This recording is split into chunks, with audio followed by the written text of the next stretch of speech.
Hyun or Nurtio, it's gonna go ahead and be Belshir Vestige. And on the bottom right side, we've got the green Protoss Grubby.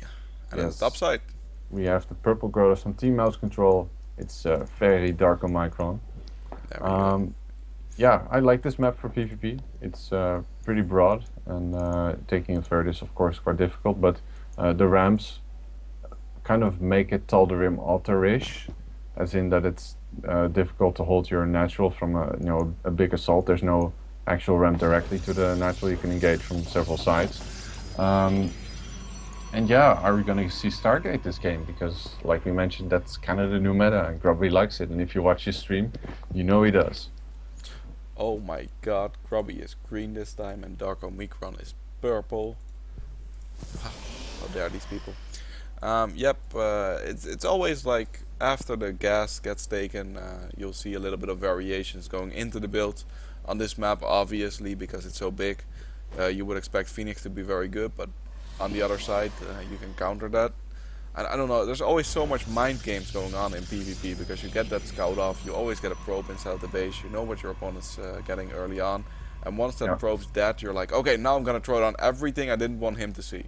Yeah, I mean, one of the repeated themes which I've, talked about a lot during my cast for DSCL is that a lot of players will simply, in tournament play the way they are comfortable, what they've practiced.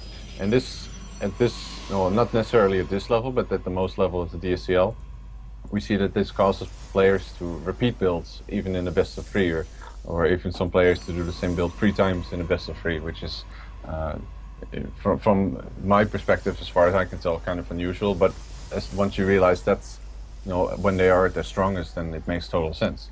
So my question is, are we going to see Darko do the same build? Are we going to see Grubby do the same build? I doubt it, because I know he doesn't really.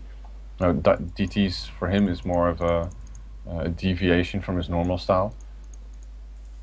Yeah, it would be very sad to see Grubby go twice DTs and then be knocked out or something like that. I'm expecting he wants to go into the macro game, wants to really make something happen. He is a great player. We saw some impressive micro from him last game. And yeah, Darko also really making good decisions, keeping some of his army back, defending, keeping an observer with the army and with the attack. Some really great decision making in game number 1 by both players, so I'm really excited actually to see how this game is gonna pan out. So far it looks very similar from both players, even with the amount of gas they're taking, with the buildings and the way they're placing them. It looks very much like a mirror matchup so far. The only variation is that I think Darko made his mothership core and Grubby has opted not to yet. Yes, he is sort of doing the same build he was in the previous game, but I'm not too sure because he hasn't opted to throw down any tech yet or an expansion, so we'll see. So yeah, we have. This is really the point where both players build for DV8. We have a mothership core, we have stalkers, we have zealots, and both are looking to try to take map control. Keep in mind that Grubby did not skip his stalker, whereas Darkomicron did. And we actually have a proxy pylon being thrown down in the bottom left by Darko.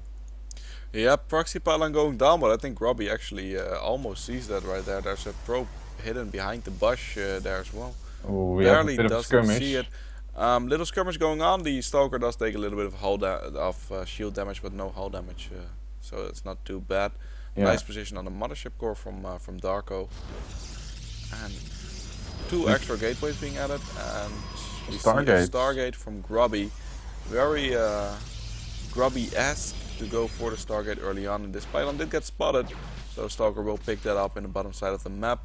Mothership core from Grubby actually being a little bit aggressive, moving around the main base, and could potentially throw down a time warp or at least be a little bit annoying. Oh, Grubby heading up to the ramp with a zealot actually, but I think this is the distraction which he needs to take down probes with his mothership core. It's already gotten his first kill, and Grubby is now successfully leaving this small stalker force away. Amount of kills from the mothership core up to 2, and these probes are actually doing a very nice ring around the Rosie going into the assimilator. And this mothership core, it's gonna recall. Yeah, it successfully recalls with barely any HP left. So it only got 2 probe kills, but in PvP, mirror matchup, that can be quite something.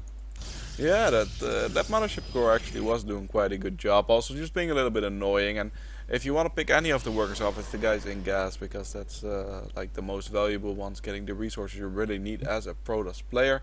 It's gonna go ahead and be an Oracle from Grubby, but there's already some Phoenix out from Darkomicron. There's also Phoenix is being constructed by Grubby now, but I mean, if he keeps one Phoenix close to his main base, he should be able to fend off that Oracle quite easily. There is a little bit of a skirmish going on, Phoenix against Phoenix. Yeah, and Phoenix against Phoenix is not the same as Muta against Muta, because there's no splash damage involved. Yeah. So the Stalkers can do a lot of support fire on it, and the overcharge on the Nexus is also really useful against Phoenixes. Let me explain something here. As far as I can tell, Grubby got his Stargate slightly earlier than Darko, and therefore got an Oracle out, and they are still equal on Phoenix counts. Which means Grubby basically has one shot to do significant damage with his Oracle to his opponent's worker line.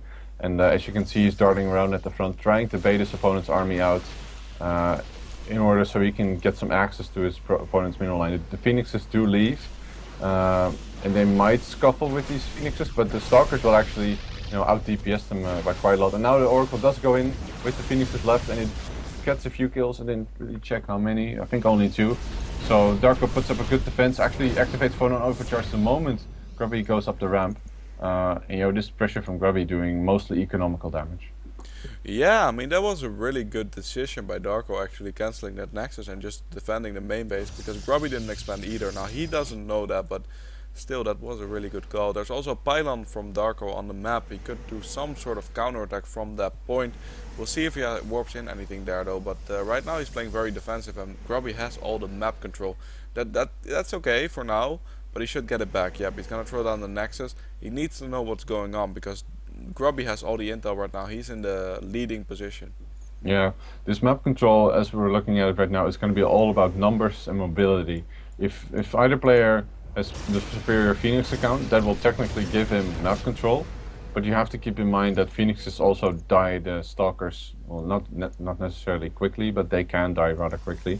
Yeah, Darko moving over his Phoenixes onto the map and actually misses the army of Grubby, but he does position his Stalkers into the main. However, there's only 3 of them. Okay, Phoenix is now fighting, and there are Stalkers here for Grubby, adding on more DPS. So, in terms of damage, I think Grubby is getting out on top here. Even if it's only ever so slightly. Yes, it's 4 versus 4, 3 versus 3. Reinforcement from Grubby going in, and he gets the superior. No, they're actually quite equal on Phoenixes, because they, another one just spawned. Yeah, but still, Grubby taking supply lead after that. They're equal on Phoenixes now, but Darko had a lot more Phoenixes before that fight started. Also, Grubby finishing his own expansion. He's taking a clear lead in this game. Has 2 Stargates out as well, so he could go full air as fast as he wants with the extra gas from the expansion. Gonna poke into the expansion from Darko as well, and if he can deny this once again, and he's gonna be in a demanding lead. Oh, nice time over here on the Stalkers, but they do get away. There's just not a lot of ground forces here for Darko, and he's kind of losing the air battle as well. The lead for Grubby at this point really cannot be denied. I don't think he'll be able to kill the Nexus, because there's a Photon Overcharge on it, which might force him to retreat. There we go, very slowly, as you can see. Yeah, very slowly through the green jelly ball. Some Zealots being lifted up. I don't know about that, but it looks like Darko is in a little bit of a better position here, picking off some units, and that went a lot better than the first engagement. Yeah. Also, there's some Zealots in the main base from Darko, trying to do some damage, but there's a double overcharge going on, so wherever he walks, he's getting shot at. Oh wow, yeah. This is a very Grubby-esque move to warp in units behind your opponent's mineral line and start harassing there. But he shuts it down rather nicely, and this is really Darko being put under pressure. Whereas Grubby has most of the map control. He's probably even going to spot this proxy pylon, which is going to leave Darko just without a whole lot of options except for move out of his main base.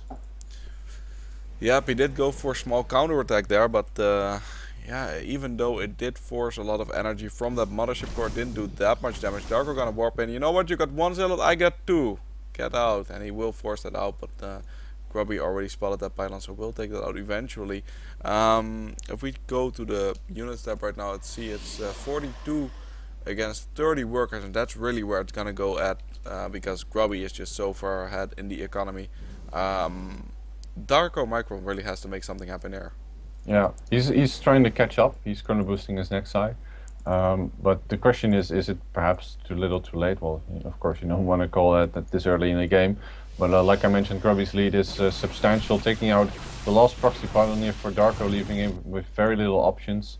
and kind of playing in the dark. And of course, the probe lead being very significant in mirror matchups like this. Grubby's actually mining double gas off his natural, whereas Darko isn't yet. He just throws down the assimilators right at this point. And in terms of tech, Grubby's also ahead because he's getting Protoss air weapons level. Oh wait, actually Darko got the Protoss air weapons level 1. No, he cancelled it. Cancelled it and went for air armor. Wow. Yeah, I saw both of them researching Protoss air weapons level 1, and it looked like it finished for Darko, but he actually cancelled it and went for air armor. So interesting choice, as well as throwing down a second Stargate, which he cannot afford, seeing as he's mining additional gas. Yep, and it's gonna be Grubby aggressing once again. Beautiful lifts of starting the engagement. There's gonna be a lot of Phoenixes going down for Darko straight away. So much more Stalker fire from Grubby, really giving him a demanding lead in this battle. And he actually cleans up almost everything, even though the next is shooting at it. The last remaining Stalker get first lifted off. The probes are forced to fight. It looks like they did surround the Stalker, but are backing off as fast as possible. The Phoenixes will get free reign of the mineral line, and this is looking horrible for Darkomicron in the second game. Yeah, GG as the last of his probes in his mineral line get picked off and taken out.